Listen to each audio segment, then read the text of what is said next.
محترم حضرات السلام علیکم۔ انشاءاللہ آپ بھی خیریت سے ہوں گے، میں بھی خیریت سے۔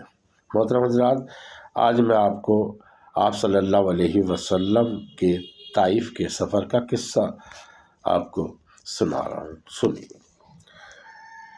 نبوت مل جانے کے بعد 9 برس تک نبی کریم صلی اللہ علیہ وسلم مکہ مکرمہ میں تبلیغ فرما رہے تھے اور قوم کی تربیت اور اصلاح کی کوشش فرما رہے، لیکن تھوڑی سی جماعت کے سوا جو مسلمان ہو گئی تھی اور تھوڑے سے ایسے لوگوں کے علاوہ جو باوجود مسلمان نہ ہونے کے آپ کی مدد کرتے تھے، اکثر کفار مکہ آپ کو اور آپ کے صحابہ رضی اللہ تعالیٰ کو ہر طرح کی تکلیف پہنچاتے، مذاق اڑاتے تھے اور جو ہو سکتا تھا اس سے درگزر نہ کرتے تھے۔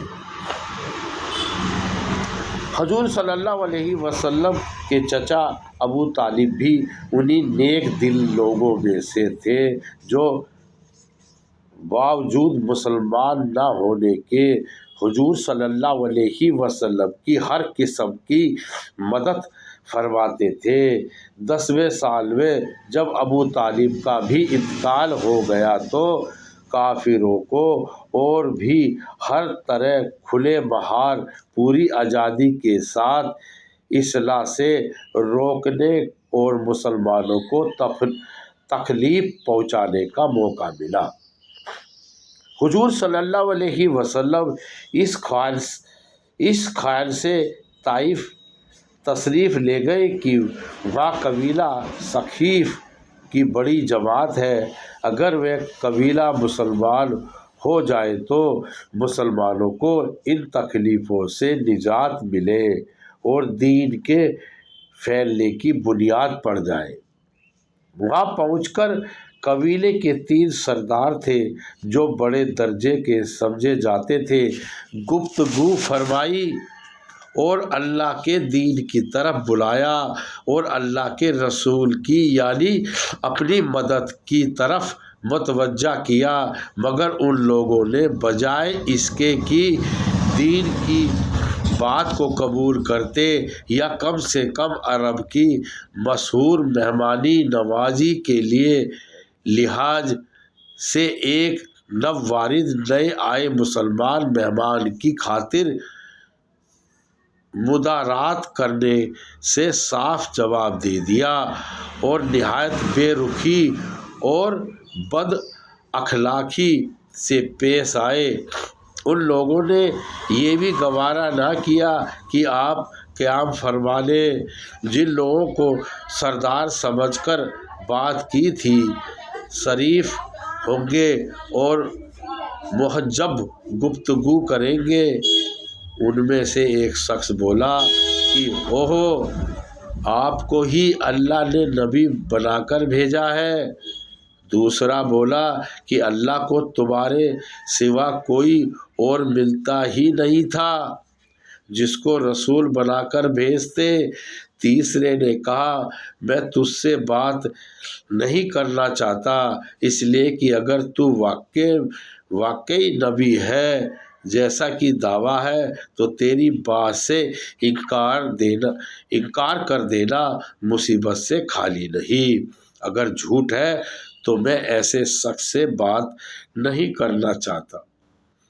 اس کے بعد ان لوگوں نے نا امید ہو کر حضور صلی اللہ علیہ وسلم نے اور لوگوں سے بات کرنے کا ارادہ فرمایا کہ آپ تو ہمت اور استقلال کے پہاڑ تھے، مگر کسی نے بھی قبول نہ کیا، بلکہ بجائے قبول کرنے کے حضور صلی اللہ علیہ وسلم سے کہا کہ ہمارے شہر سے فوراً چلے جاؤ اور جہاں تمہاری چاہت کی جگہ ہو وہاں چلے جاؤ۔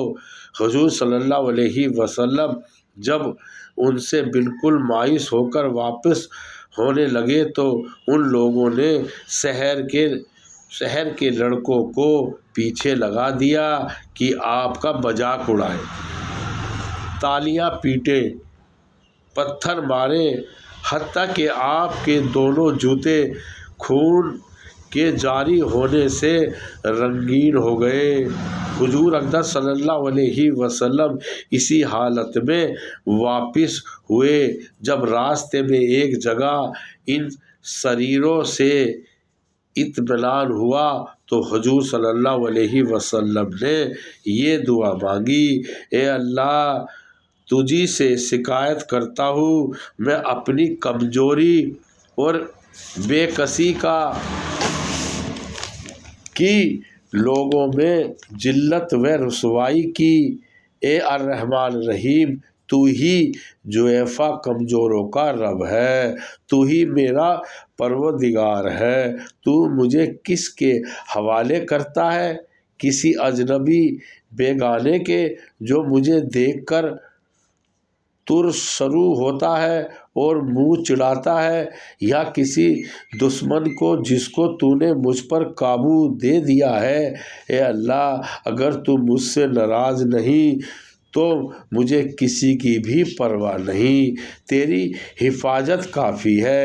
میں تیرے چہرے کے اس نور کے طفیل جس سے تمام اندھیریاں روشن ہو گئی اور جس سے دنیا اور آخرت کے سارے کام درست ہو جاتے ہیں، اس بات سے پناہ مانگتا ہوں کہ مجھ پر تیرا غصہ ہو یا تو مجھ سے ناراض ہو۔ تیری ناراضگی کا اس وقت تک دور کرنا ضروری ہے جب تک تو راضی نہ ہو۔ نہ تیرے سوا کوئی طاقت ہے نہ قوت۔